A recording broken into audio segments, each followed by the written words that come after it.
Brought to you by Techno Camon 30 series.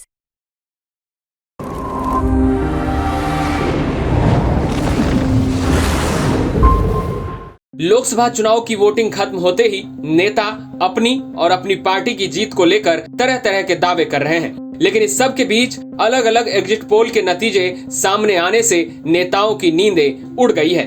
Exit poll ने किसी खेमे में खुशी की लहर ला दी है तो वहीं किसी खेमे की टेंशन बढ़ा दी है। दरअसल इंडिया टुडे एक्सेस माई इंडिया के एग्जिट पोल का नतीजा भी सामने आ गया है। इस एग्जिट पोल में बीजेपी को नुकसान होता साफ तौर पर दिख रहा है, तो वहीं कांग्रेस एक तरह से कमबैक करती हुई दिखाई दे रही है। एक्सेस माई इंडिया के एग्जिट पोल में बीजेपी को 6 से 8 सीटें, कांग्रेस को 2 से 4 सीटें, तो वहीं आम आदमी पार्टी, जननायक जनता पार्टी और इनेलो को एक भी सीट नहीं मिल रही है।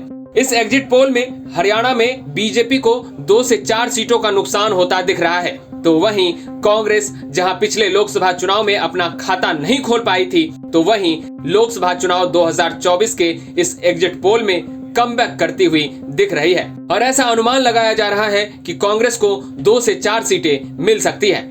वहीं देश की बात करें तो देश की कुल 543 लोकसभा सीटों में से एनडीए गठबंधन को 361 से 401 सीट मिल रही है, जिससे ये साफ होता दिख रहा है कि केंद्र में एक बार फिर से मोदी सरकार की वापसी हो रही है। तो वहीं इंडिया गठबंधन को इस एग्जिट पोल में 131 से 166 सीटें दी गई है, जो कि बहुमत के आंकड़े से कोसों दूर है।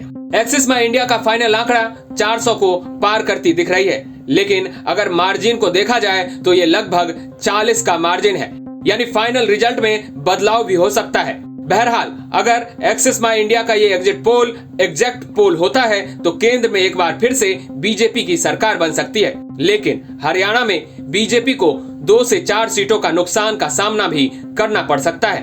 अब देखना होगा कि फाइनल रिजल्ट में किसको कितनी सीटें मिलती है। ब्यूरो रिपोर्ट, हरियाणा तक।